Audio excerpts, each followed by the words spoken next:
Vous regardez la Fondation Maloa Télévision. Merci et bienvenue à tous dans cette grande tribune, cette grande émission, cet espace qui est essentiellement érigé pour débattre, décortiquer, mais notamment analyser les questions de l'actualité comme la coutume nous l'oblige. Aujourd'hui, on va aussi en parler. Certaines opinions déplorent les combines politiques du cardinal Fridolin Ambongo et du monseigneur, bien sûr, Ncholé, mais notamment l'enclos de la concession GLM de Joseph Kabila. Ça, vous le savez, un bulldozer a enfin marché sur la barrière métallique. On va aussi parler des élections sur ce qui concerne l'apport, bien sûr, de la 5 et le prélat catholique pour essentiellement se poser la question, est-ce qu'il y a un bras de fer entre Denis Kadima et le prélat catholique SCC? Ce sont des questions que nous allons débattre aujourd'hui sur ces plateaux avec le leader de la SCERN, c'est-à-dire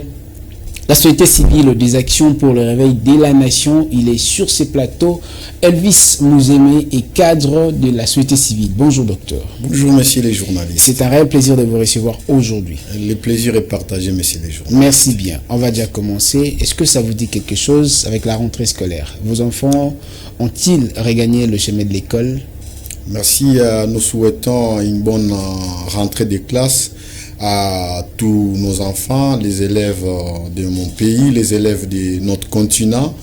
Nous demandons aux parents d'envoyer les élèves à l'école, car l'école est la meilleure formation pour un pays fort, pour un pays dynamique, émergent, oui. Un pays émergent et pour un avenir meilleur. Envoyez les enfants à l'école. Les enfants, vous tous à l'école. Papa, maman, envoyez les enfants à l'école. On peut bien envoyer les enfants à l'école, mais est-ce que toutes les conditions sont réunies pour que ces enfants regagnent dans les normes et les chemins de l'école?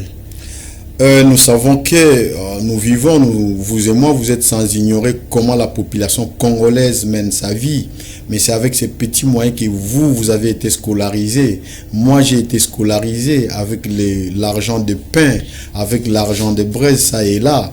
Et nous souhaitons aussi, pareil avec ceux qui sont aujourd'hui, de se mener, de se battre, et au gouvernement d'apporter une main forte auprès des parents, auprès des écoles, pour que nos enfants aient une bonne éducation. Vous venez de le dire tantôt, peut-être avant, il n'y avait pas eu ce que nous avons vécu avant. Est-ce que nos enfants, en fait, la progéniture a quand même le devoir de vivre la même aventure que nous avons vécue, et aller à l'école peut-être avec un sachet de cahier, rentrer à la maison sans savoir ce qu'il va manger notamment, et les parents se démêler. D'ailleurs, nous encouragerons aussi l'effort du gouvernement pour la gratuité de l'enseignement. Est-ce que ça suffit pour qu'aujourd'hui les enfants étudient dans les meilleures conditions? Ah ben oui, messieurs les journalistes, nous n'encourageons pas les mal, nous ne voulons pas que les enfants puissent hériter.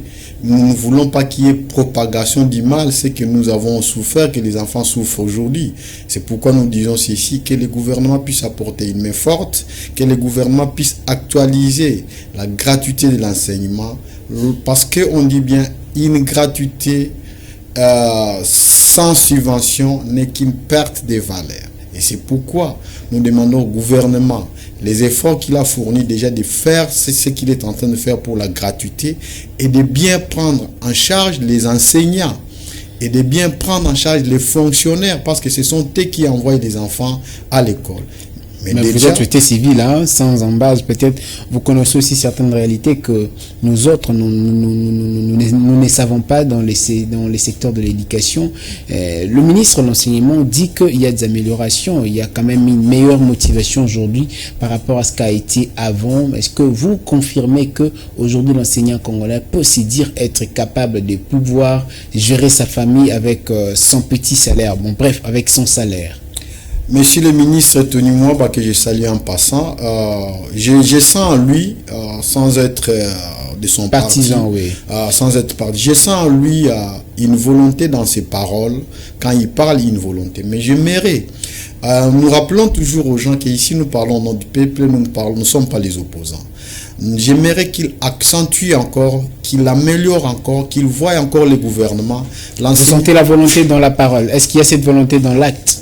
Dans l'acte, c'est pas lui seul. Dans l'acte, c'est tout un gouvernement qui doit se mettre. C'est le budget de ces pays qui doit faire en sorte que l'enseignant congolais soit respecté et faire un bon enseignement auprès de nos élèves. Aujourd'hui, je ne dirais pas que l'enseignant congolais est à l'aise, comme on pouvait le dire. Non, il y a une légère amélioration qui a une goutte de pluie, mais nous demandons à ce que l'enseignant congolais soit digne, que son cahier de charges soit respecté afin de donner un bon enseignement dans ce pays. C'est ce que nous demandons. Donc on peut bien traduire, selon les dires du docteur Elvis Muzeme, que s'il manquait quelque chose, ce sont peut-être les actions pour accompagner la meilleure volonté du ministre à l'enseignement primaire secondaire. La volonté, les actions et l'application des lois, c'est ça qui est important.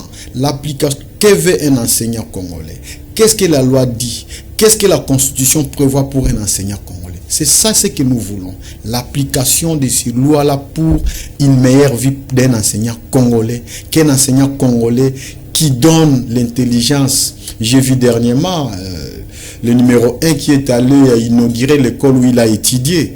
Et mais pourquoi ne pas pousser encore, faire encore un coup de pouce pour que ces enseignants puissent mériter plus que ce qu'ils ont aujourd'hui. Pour que ces enseignants, lorsqu'ils rentrent à la maison, ils se disent, je viens de l'école, je trouve quoi manger, je trouve quoi boire, je trouve quoi faire les recherches pour mes élèves demain. C'est ce que nous demandons. Et du secteur de l'éducation au secteur de la santé, vous êtes aussi quand même un corps médical. Dites-nous, qu'est-ce que ça vous dit aujourd'hui entendre dans vos oreilles la nouvelle de la gratuité de services de la maternité?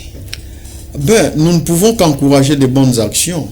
Nous ne pouvons qu'encourager ce qui est bien pour la population. La gratuité, je venais de le dire, je le répète encore, une gratuité sans subvention n'est qu'une perte de valeur, messieurs les journalistes. Nous demandons à monsieur le président de la République, son Excellence, monsieur Félix Antoine Tshisekedi, de bien prendre en compte les cahiers de charges des médecins, les cahiers de charges de tout le monde, de tout celui qui est dans le secteur de la santé, pour ne pas perdre ce dont vous venez de lancer. Mais aidez-nous, vous allez quand même dire et puis être très clair envers les téléspectateurs, mais notamment sur ces plateaux, vous allez essentiellement nous aider à comprendre, puisque vous êtes aussi un cadre dans le syndicat peut-être des médecins, est-ce que réellement il y a eu tout l'encadrement qu'il fallait essentiellement pour pouvoir aujourd'hui mettre sur pied la gratuité de la maternité?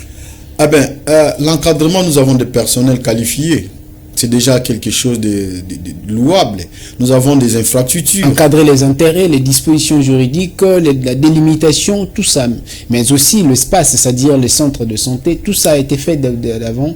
Bien sûr, la capacité d'accueil, on doit tenir compte de la capacité d'accueil. Nous connaissons comment pas seulement ici au Congo, partout au monde, lorsqu'on vous parle de quelque chose gratuit, il y aura l'afflux. Et maintenant, il faut savoir comment gérer cet afflux. Et maintenant, il faut savoir comment gérer ces personnels. Et maintenant, il faut savoir déjà, avant cette gratuité, nous avons combien de nombre des avortements dans nos milliers. Nous avons combien de nombre des accouchements qui, les enfants aujourd'hui, que je partage les douleurs avec ceux dont nous appelons communément les enfants chégués. Il ne faut pas qu'aujourd'hui que cette gratuité de la maternité nous apporte les enfants qui demain nous allons déplorer. Mais je ne pense pas que l'idée du président de la République, c'est que cette gratuité sera quelque chose de... Parce que cette gratuité, comme vous le dites, pourra aussi accroître le nombre ou encore la densité des taux de natalité.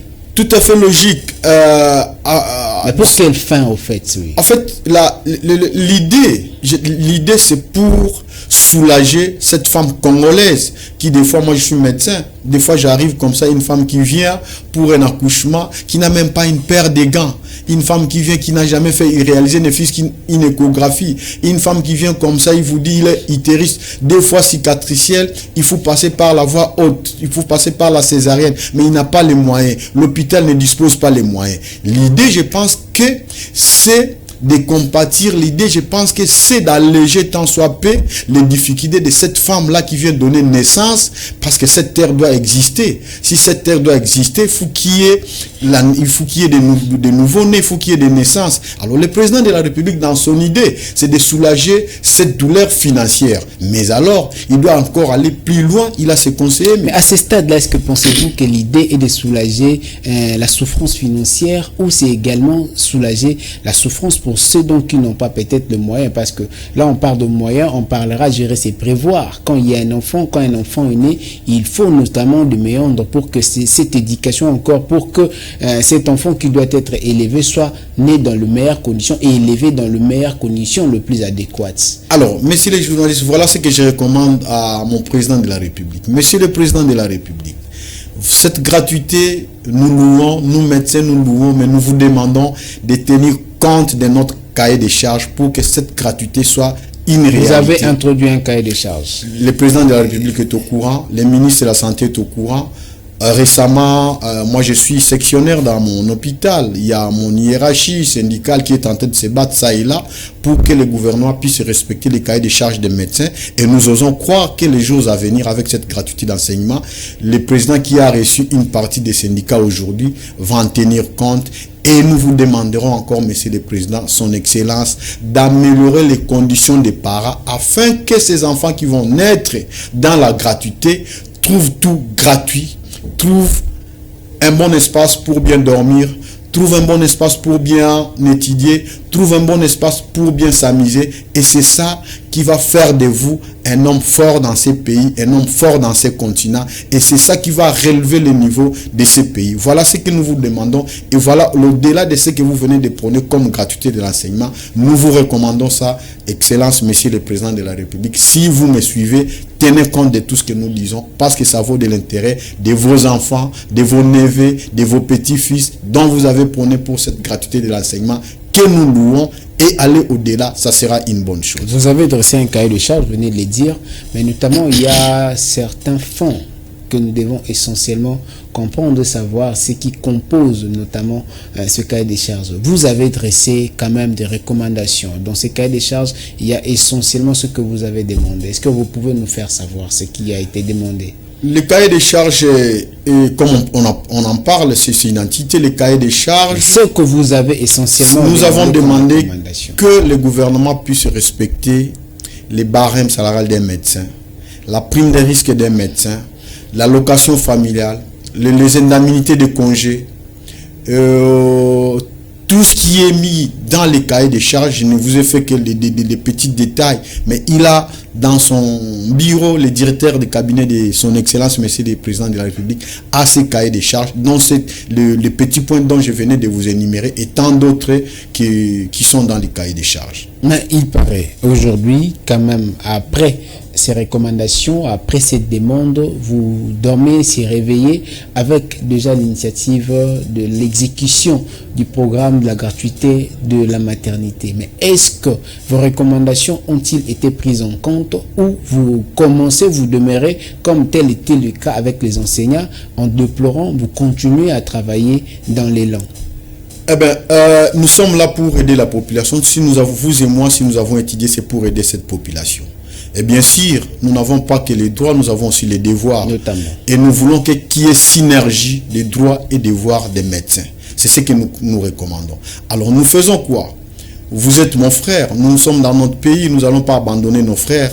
Nous continuons à travailler avec l'espoir que le gouvernement va tenir compte de ce que nous appelons comme notre cahier des charges. Mais alors, s'il ne tient pas compte, étant que syndicaliste, là je suis clair, nous allons appliquer ce que la Constitution nous permet. La Constitution nous permet d'aller en grève pour faire entendre nos voix auprès de l'autorité. Et voilà là où nous sommes. On ne peut pas, ou encore on ne va pas s'éterniser dessus. C'était bien sûr un sujet saillant, mais nous allons revenir très prochainement. On parle aussi de certaines opinions qui évoquent l'idée selon laquelle que le prélat catholique pourrait essentiellement faire les combines entre la politique et la religion. Qu'est-ce que vous avez comme commentaire par rapport à ces sujets? Je pense que lorsqu'il y a un problème, chacun de nous a sa façon dont il fait ses analyses. Chacun de nous a ses avis, chacun de nous émet ses idées. Ce qui est libre, en fait. Ce qui est libre dans toute démocratie, messieurs les journalistes. Alors, dire qu'aujourd'hui, le prélat est en train de faire une combine entre l'église et la politique, moi je dirais non. L'église est censée et acceptée d'abord par l'un tiers de la population. Il y a une grande partie de la population qui accepte l'église à œuvrer et à enfermer les hommes et les femmes afin de propulser ces hommes-là et des femmes pour une bonne marche, afin de voir le gouvernement, de dire ce qui est... L'église n'est qu'une société civile comme moi. Alors moi je pense que lorsque l'église interpelle, c'est pour attirer l'attention de l'autorité, afin que l'autorité puisse être à l'écoute et de résoudre ces problèmes. Est-ce que réellement l'église est en train de faire la politique? Je me réserve, je dirais non, l'église n'est pas en train de faire la politique, mais je pense que ceux qui sont autour des chefs doivent amener de bonnes informations, doivent dire la vérité aux chefs pour ne pas induire les chefs en erreur. Alors si réellement, dans certaines analyses, l'église est en train de faire la combine, l'église est en train de faire la politique, là nous condamnons. L'église ne peut pas faire la politique, l'église doit dire... Ce que vous voyez, c'est quoi en fait? C'est la politique que fait l'église ou c'est la religion que l'église fait aujourd'hui? L'église est en train de faire la religion avec la vérité. L'église est en train de faire la religion avec la vérité. C'est votre propos, oui. Voilà, l'église est en train de dire, voilà, je trouve que ici ça ne marche pas, je vous demanderai, je vous proposerai de faire ceci pour l'intérêt de tout le monde. Et c'est question, comme je l'ai toujours dit dans ces plateaux, de se mettre ensemble pour l'intérêt de cette nation. Nous n'avons que ça comme pays, nous n'avons que ça comme nation, nous n'avons que ça comme autorité dans ces pays. Et c'est ce que nous demandons aussi de part et d'autre, qui est qu'on ait l'esprit d'écoute afin de trouver la solution pour cette population. Mais notamment le monseigneur de l'ancien Cholet a émis certains vœux de pouvoir approcher la centrale électorale pour discuter essentiellement pour des questions liées à l'audit du fichier externe qui notamment a des problèmes même pour les avis de l'opposition. Aujourd'hui, cette question d'autre part réfutée par le président de la centrale électorale, Denis Kadima, est-ce que pensez-vous que peut y avoir une tractation ou est-ce qu'il y a des guéguerres au sein de cette collaboration où essentiellement l'Église aujourd'hui devait dire je laisse la main et laisser la CENI faire librement son travail? Messieurs les journalistes, ici c'est un dossier que moi je dirais assez complexe. Pourquoi assez complexe? Il y a un technicien de la matière au niveau des centrales électorales qui est monsieur Kadima, c'est lui le technicien de la matière avec toute son équipe que je salue, avec son travail qu'il vient de faire. Bien sûr, il mérite encore beaucoup à améliorer dans ce que vous venez de faire. Mais sa technicité ne sera pas prouvée si dès lors il n'y a pas quelqu'un qui peut témoigner ce qu'il a fait pour qu'il y ait la crédibilité. Est-ce qu'on va justement, ou encore la population, les élections, l'Église doit essentiellement se fier de la technicité ou du savoir-faire du président de la centrale électorale? Je vais peut-être vous arracher cette parole que vous avez commencée. L'Église, la centrale électorale, dans ces missions, j'ai dit encore, j'avais posé cette question au vice-président des centrales électorales lorsque nous avons été reçus. S'il me voit en ce moment, s'il m'écoute, il va se souvenir. Je lui avais posé cette question. Parmi les missions régaliennes de la CENI, c'est de nous organiser les élections libres, transparentes, démocratiques, dans les délais constitutionnels. Ça, ce sont parmi les meilleures missions régaliennes de la centrale électorale. Le vice-président, mon aîné que je salue, nous avait répondu, soyez-vous rassurés que les élections seront organisées dans les délais constitutionnels, libres, transparents, démocratiques. Et en d'autres termes, l'Église catholique étant un partenaire direct, collaborateur direct de la CENI, la centrale électorale est composée des membres de la société civile, également, dont l'Église catholique fait partie. Alors, quoi de mal lorsque l'Église approche l'Église catholique, la centrale électorale, pour débattre d'une question qui rencontre même les missions régaliennes de la population, même les attentes de la population. Même les attentes de la population. Alors, de l'autre côté, lorsque les techniciens de la matière vous disent que ce que vous nous demandez, nous voyons que ça a été fait, et que vous vous doutiez, Moi, je pense qu'il y a encore moyen de se revoir, il y a encore moyen de se reparler pour cette question. Voilà un peu pour... Il y a moyen de parler de cette question. Est-ce qu'il y a aussi moyen de revenir dans la case départ? Cela ne frise pas le délai. Cela ne compromet pas également le calendrier électoral qui est déjà en marche par rapport à ces processus. Lorsque vous faites un pas en arrière, ce qui est vrai, vous n'allez pas rencontrer la date prévue. Lorsque vous faites un pas en arrière, ce qui est vrai, vous allez recaler même d'un jour, 2 jours. Quelle sera l'entente, quelle sera la compréhension de cette population lorsque les élections qui sont prévues à X date sont reportées à Y date? Et quel est l'intérêt de la centrale électorale de refuser de faire quelque chose qui demain sera pour sa crédibilité? Moi, je pense qu'il faut être juste au milieu. C'est-à-dire, s'il y a quelque chose qu'on demande pour l'intérêt de la population, pour votre crédit, pour que demain les gens ne vous soupçonnent pas de quoi que ce soit, il ne faut même pas donner les béquilles à ceux qui sont tentés de soupçonner. Moi, je pense que la CENI devrait être au milieu pour faire un bon travail, pour aider cette population à comprendre à travers ses représentants qui est la société civile, qui est l'église, et voire même les partis politiques. Selon le point de vue de M. Mouzé, mais sur ce plateau, la CENI n'est pas médiévale. Elle n'est pas au milieu. Je ne dirais pas ça. C'est votre analyse de comprendre ce que je viens de dire, messieurs les journalistes. Je dirais ceci. La CENI devrait voir la question qui est posée par l'église. Est-ce que cette question est une question pertinente pour l'intérêt de la population? Il doit rester au milieu. Pour sa crédibilité. Pour sa crédibilité, bien sûr. Si cette question est pertinente, va pour sa crédibilité. Parce qu'après les élections, nous allons voir, vous et moi, nous allons critiquer. Sa crédibilité dépend de la réponse à la question de prélat. Sa crédibilité ne dépend pas seulement de la réponse au prélat. Sa crédibilité dépend des savoir-faire, des savoir-être, de ce qu'il va faire pour l'intérêt de cette population. Vous avez dit tantôt qu'on ne peut pas se fier de toute la technicité, mais il doit y avoir aussi des gens qui accompagnent cette crédibilité par rapport au savoir-faire.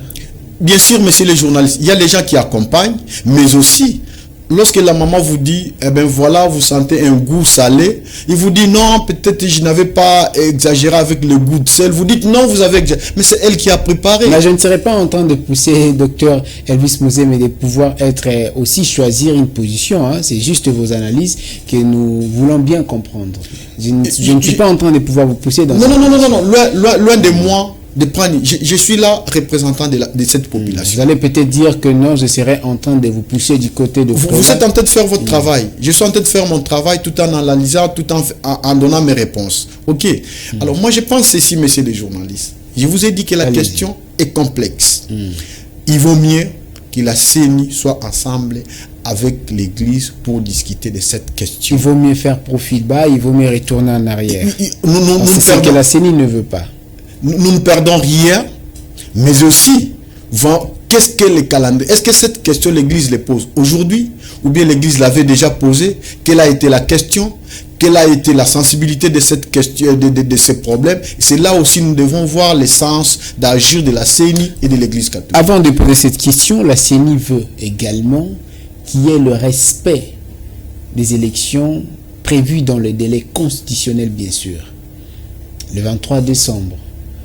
Et de son côté, le prélat veut réellement, le CC5O, veut qu'il y ait essentiellement quelques préalables à remplir avant que nous puissions aller dans ces élections. Vous disiez ici que on ne va rien perdre si on comprend bien.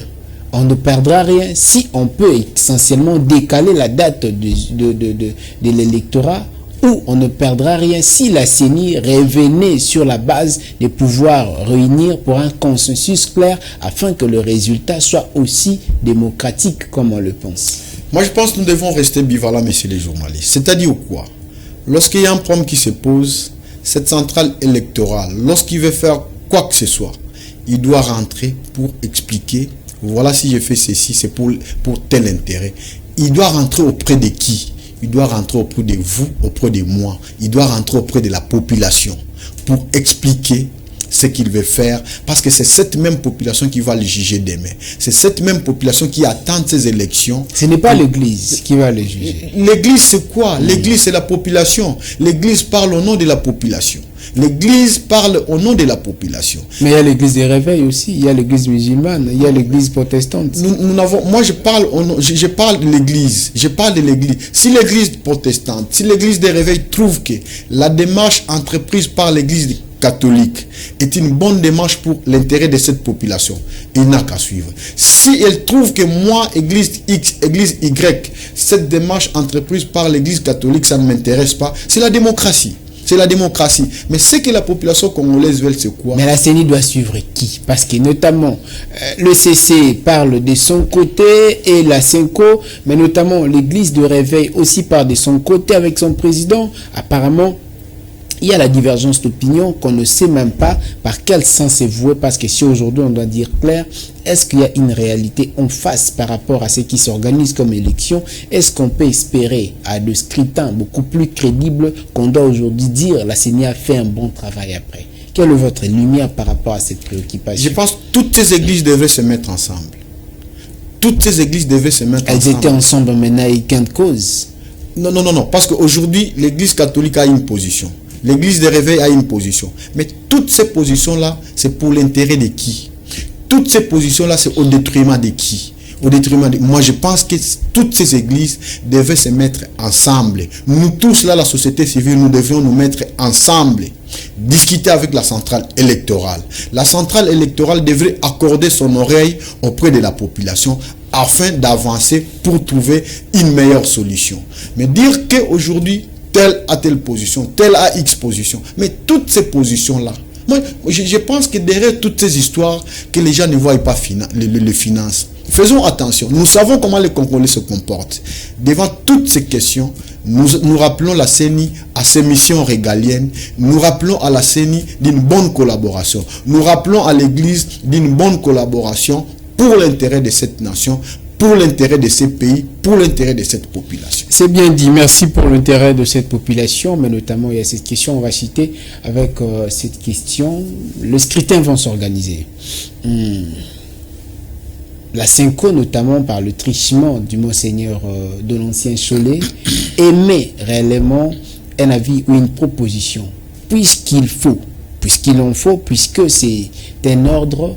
Il faut obligatoirement, pour la cause de la République, essayer un tout petit peu de revoir le fichier électoral. D'où il faut nécessairement passer par le titre des nombres de personnes, leurs identités et leurs noms.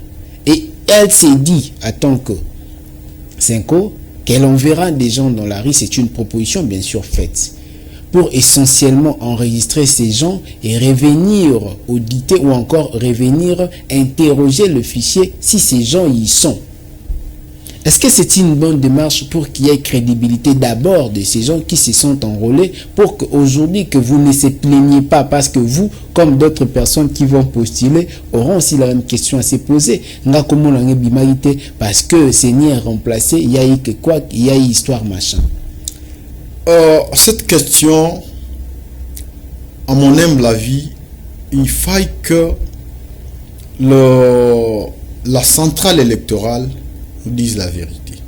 L'Église catholique nous dise la vérité, qui est mon Église bien sûr, avec tous les respects, que l'Église nous dise la vérité. Qu'est-ce que nous voulons par rapport à cette question?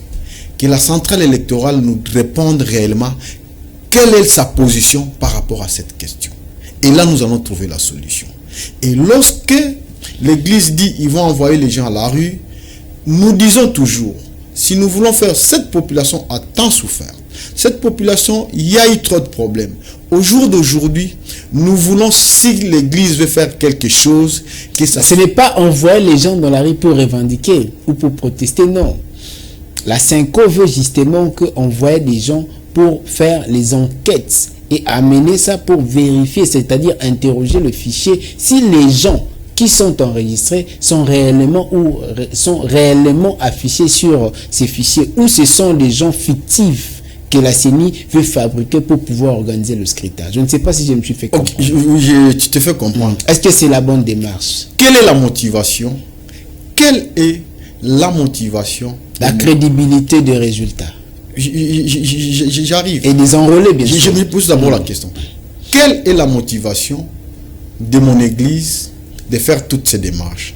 Est-ce que la motivation, c'est pour la crédibilité? Si c'est pour la crédibilité, nous sommes tout à fait d'accord. S'il y a les agendas cachés, nous ne sommes pas tout à fait d'accord. Quel est l'obstacle pour la CENI de refuser la proposition de l'église? L'obstacle serait quoi? Est-ce que ce qu'on est en train de prêter intention est une réalité ou c'est pas une réalité? Si c'est une réalité, acceptons la bonne voie. Si c'est pas une réalité, faisons les choses bien pour l'intérêt, pour votre crédibilité. Et maintenant là, messieurs les journalistes, je répète encore, lorsque nous parlons ici, nous faisons nos analyses, nous n'attaquons personne, nous ne sommes pas penchés à X ou à Y, nous faisons les analyses réelles, bien sûr. Là où nous avons mal fait l'analyse, c'est pas moi je suis en train de parler. Ceux qui nous suivent peuvent nous dire non, voilà, votre analyse sur tel endroit n'a pas rencontré la question de la population. Votre analyse tel endroit n'a pas rencontré la proportion de tel. Et bien sûr, je suis libre de faire mes analyses. Mais aussi, nous disons, la motivation de l'Église, les blocages de la centrale électorale pour se mettre ensemble avec l'Église, c'est quoi le problème? Qu'est-ce qui bloque la CENI pour répondre à la question de l'Église catholique? Quelle est la motivation de l'Église catholique pour cette démarche? Et voilà là où nous sommes. Jusque-là, vous n'avez toujours pas su la démarche ou encore la motivation. C'est ce qu'on peut dire. C'est ce que je peux dire. L'Église... Apparemment, est-ce que la motivation ne rencontre pas celle de Martin Fayoulou? Comme qui dirait, il faut réellement le didifier, il faut réellement compter le nombre, puisque aujourd'hui, les statistiques sont difformées au lieu place que ça soit uniforme au total et au nombre des enrôlés. Ce n'est pas ça la démarche. Monsieur le journaliste, je pense lorsque vous soupçonnez quelqu'un d'avoir donné 10 stylos aux journalistes à la place de 15 stylos, c'est que vous aviez déjà compté ces stylos-là. C'est que vous aviez déjà compté, vous aviez dit non, les stylos ici... Mais ce ne sont pas le calcul de probabilité, ce sont les chiffres, puisque même les densités de la population, la densité est connue. Aujourd'hui, cette question se pose par rapport aussi au nombre de majeurs qui sont aujourd'hui enregistrés, au nombre des enrôlés et même le nombre des électeurs. Mais moi, je pense qu'on devait tabler plus au nombre des enrôlés. On devait plus tabler sur... C'est là où il y a la question, que Martin Fayoulou de son côté dit que le nombre n'est pas essentiellement ce que ça devrait être comme nombre, et d'autre part, la CENCO et l'ECC fustigent même cette position que la CENI puisse parler de ce nombre qui n'est pas, qui est un nombre imaginaire. Alors moi je pense qu'il y a eu un travail qui a été fait auprès de mon aîné Martin Fayoulou, qui a des chiffres, mais qu'il nous présente ça et nous faisons la comparaison. Qu'il nous présente ça, nous la population, qu'il nous présente ça et nous faisons la comparaison. Parce que nous sommes enrôlés. Il y a le nombre d'enrôlés. Nous allons tabler sur ce nombre d'enrôlés. Mais bien sûr, ils sont tentés de taxer cette fichier électoral de corrompus. Si je fais bien mes analyses, ils sont tentés de taxer ça de corrompus en amont. Alors maintenant, c'est-à-dire, avant l'enrôlement, il y a eu un travail qui a été fait par l'équipe de mon aîné Fayoulou et autres qui ont un chiffre. Et aujourd'hui, après le travail d'enrôler, de ceux qui se sont enrôlés, nous avons aussi un autre chiffre. Et c'est ce chiffre-là que nous avons besoin de ça. Nous avons besoin de ça. Monsieur Martin Fayoulou, que je respecte beaucoup, vous avez tel chiffre, la CENI a tel chiffre. Est-ce qu'il y a une synergie ou il n'y a pas une synergie? Et est-ce que c'est dans leur mission? Est-ce que la CENI, lorsque vous faites blocage, de respecter ce que les autres vous proposent, est-ce qu'il y a l'anguille sous roche ou quoi? Tout ça, nous devons aussi savoir. Mais c'est comme si que le violon ne s'accorde pas entre la CENI et d'autres camps. Parce que la CENI s'est dit on ne va pas reculer puisque déjà le train est en marche, histoire qu'on ne peut pas même, nous et vous, aujourd'hui, vous et nous, concevoir, mais est-ce que vous dites maintenant que Martin Fayoulou devra brandir ce qu'il a comme preuve pour la crédibilité dans ces processus, comme l'Église aussi le souhaite? Est-ce que pensez-vous que c'est une démarche facile à entamer? En fait, je reviens. Vous voulez assembler les brebis et les animaux féroces. Je vous avais dit ici que cette question est complexe. Et vous vous rendez compte avec moi que c'est une question complexe. Parce que jusque-là, que faut-il faire? Ce qu'il faut faire, les gens se retrouvent autour d'une table. Mettre les différents de côté. Mettre les différents de côté. Voyez l'intérêt de la population. La centrale électorale. Cette centrale électorale est pour cette population et pour tout ce monde ici. Mon église catholique, la mission que vous êtes en train de faire, c'est une bonne mission. Mais voyez l'intérêt de cette population pour qu'on puisse avancer, pour que les choses marchent bien. La centrale électorale, après ici, aujourd'hui, nous faisons des analyses, paix à son âme, mais c'est l'abbé Maloumalou qui a commencé avec les élections dans ces pays. Après ce qu'il a organisé, il y a eu des analyses, il y a eu des critiques. Aujourd'hui, chacun de nous a une position par rapport à ce qu'il a organisé comme élection. Et nous voulons aussi d'aimer Messi Kadima. Lorsque vous allez quitter cette centrale électorale, que la population congolaise puisse vous applaudir. Voilà, il avait fait un bon travail. Voilà, il a auditionné. Voilà, il a écouté la population. Et voilà ce qu'il nous a laissé comme résultat. Et nous sommes fiers. Mon église, ce que vous êtes en train de faire, nous vous encourageons. Mais faisons ça pour l'intérêt de la population. Faisons ça pour l'intérêt de cette nation dont vous et nous avons besoin. Qu'est-ce qu'on parlera après votre travail, après votre service rendu à la nation? C'est bien sûr que c'est par cette note que nous pouvons comprendre. Vous avez lancé un appel aux dirigeants. Merci beaucoup, Dr Elvis Mouzemé. Mais il y a encore une question. La capitale politique,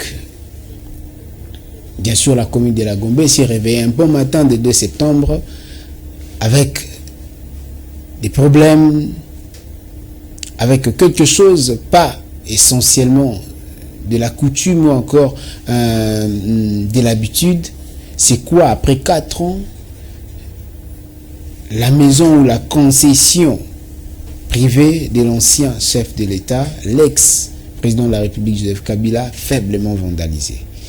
Partagez-vous cet avis ou vous avez une perception claire par rapport à cette situation en tant que d'abord citoyen congolais? Le sénateur a vu l'ancien président, monsieur Joseph Kabila, l'ancien président de mon pays, que je salue en passant.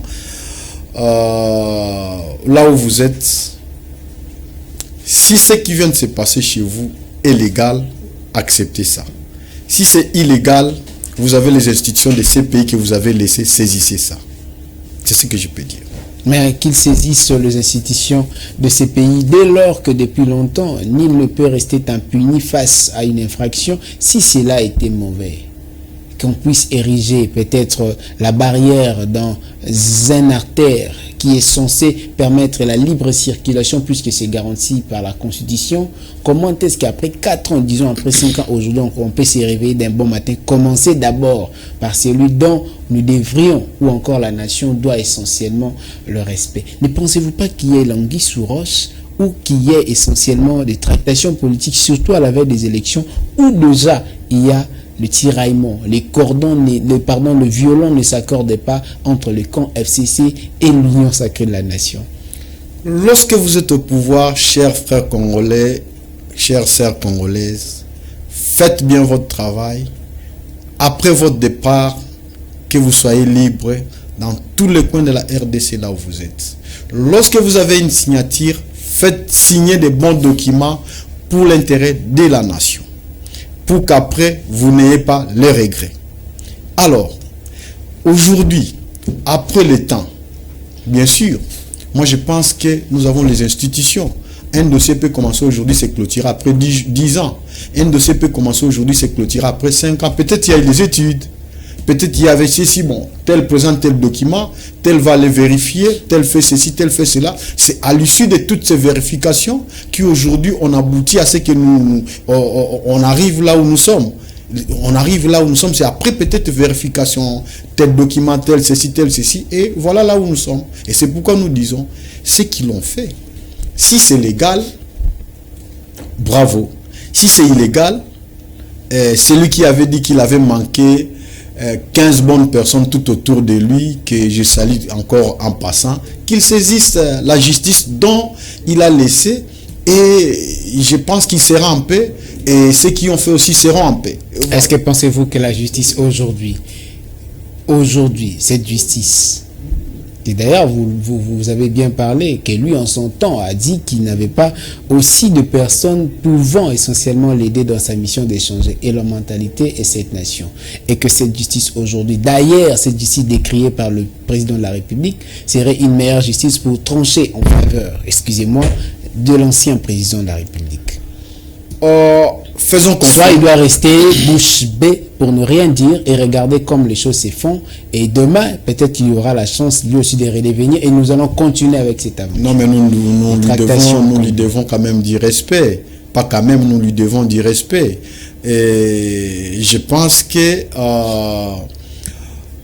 cette justice, moi étant que Congolais, je suis convaincu, vous et moi, qu'un jour il y aura une bonne justice dans ces pays. Allons-y toujours. S'il y a les dossiers, s'il y a les problèmes, allez toujours poser là. Parce que nous n'avons que ça comme voix. Mais en attendant, soyez sanctionnés illégitimement. À la fin, c'est toujours cette justice qui va vous rendre l'établi. C'est cette justice qui va vous dire que vous étiez illégal, maintenant vous êtes légal. C'est on doit attendre la justice de Dieu. Si on est douteuse de notre douteux de notre justice. La doute, chez moi, le pourcentage est moindre. La doute, chez moi, étant congolais, je me dis que je suis convaincu que nous aurons une bonne justice. Et je suis convaincu qu'il y aura des dossiers qui peuvent trouver aussi gain de cause. Ne fragilisons pas, ne soyons pas négatifs, mais avec le temps, tout ira mieux pour l'intérêt de cette population. Si vous me permettez, messieurs les journalistes, allez-y. La centrale électorale, vous avez l'obligation de maintenir, de sécuriser tout candidat à tous les niveaux pour ces élections. Vous avez l'obligation de faire une bonne surveillance. Nous ne voulons pas les gens qui sortent, qui disent nous sommes des gangsters, nous sommes des privilégiés, voir la fiche des messieurs X, vous envoyez les gens pour arracher ça. Voir les commentaires de X, vous envoyez. La centrale électorale doit tenir compte de tout ça. Nous en avons vu les années passées. Et mon aîné Christopher Ngo, il l'a dit la fois passée concernant le PV des élections. Aujourd'hui, moi j'ajoute ceci. Tout Congolais qui a postulé a les mêmes droits pour servir son pays. Il n'y a pas un Congolais plus que l'autre. Alors ici, lorsque nous allons dans cette aventure électorale, chacun va faire campagne à sa manière. Respectons les opinions des uns et des autres, respectons les banderoles, respectons les affiches des uns et des autres pour l'intérêt de cette nation. Que la CENI veille sur ceux qui vont se comporter de cette manière-là, que la CENI veille sur ça. La nation nous appartient, nous tous nous sommes appelés de servir cette nation et nous voulons un travail sérieux. Je pense que c'était la note que vous avez pensé dire à la fin de l'émission, mais vous avez déjà dévancé mon allocution pour le faire bien avant. Mais j'avais une dernière question. Aujourd'hui, les gens se disent, c'était écrit bien notamment sur la correspondance adressée au commandant de la garde républicaine, aussi qui a des problèmes même à l'Est de la République, avec ces problèmes de la carnage des 108 ou encore les autres parts de 48 personnes mortes dans ces carnages à Goma. Mais notamment, le commandant de la garde républicaine va adresser une correspondance auprès du ministre en charge et compétent à cette matière pour dire sur instruction du chef de l'État. Je reviens toujours avec ma question, 5 ans après ou 4 ans. Est-ce que ce ne serait pas, comme qui dirait, aujourd'hui je suis au pouvoir, donc un bulldozer enfin à marcher sur la barrière métallique pour se dire, moi aussi je domine et je règne. Faisons les choses correctes. Faisons les choses pour tout le monde. Ce ne serait pas le contexte. Si ça ne serait pas le contexte, c'est regrettable. C'est regrettable. Mais je dis, faisons les choses correctes pour l'intérêt de cette nation. Ne faisons pas les choses par rapport à la signature. Cette signature qu'on vous a donnée, c'est pour aider cette population. Cette signature qu'on vous a donnée, c'est pour faire développer ces pays. Ce n'est pas une signature de vengeance. C'est pas une signature de quoi que ce soit. Le garant de la République, le président de la République, nous lui disons encore d'avoir un bon œil sur le fonctionnement de ces pays. Le Parlement, le Sénat, nous vous interpellons pour avoir un bon œil pour le bon fonctionnement de ces pays, pour que la population vague librement à ses occupations. Pour que la population vague librement dans ses occupations, nous avons eu le réel plaisir, Dr Elvis Musée, mais je rappelle, vous êtes cadre de la société civile des actions pour le règne de la nation. Merci beaucoup pour votre passage. Merci beaucoup, messieurs les journalistes. Ça n'est fini, madame, messieurs, pour cette grande analyse aujourd'hui. Nous avons débattu, bien sûr, la question de la démolition, notamment de la barrière qui est érigée sur le long de l'avenue de l'ancien ou encore de l'ex-président de la République, Joseph Kabila. Nous avons parlé de la question, bien sûr, de la bivalence ou des combines politiques de prélats catholiques, ce que pensent les gens, mais aussi, on a évoqué la question de la rentrée scolaire et aussi la gratuité de la maternité. Il était là, mon invité Elvis Musée, mais c'est ici que nous vous disons au revoir. Mais justement, je rappelle, aimons d'abord le Congo, ensuite les Congos et enfin les Congos. Restez bien chez vous. Merci beaucoup. Merci.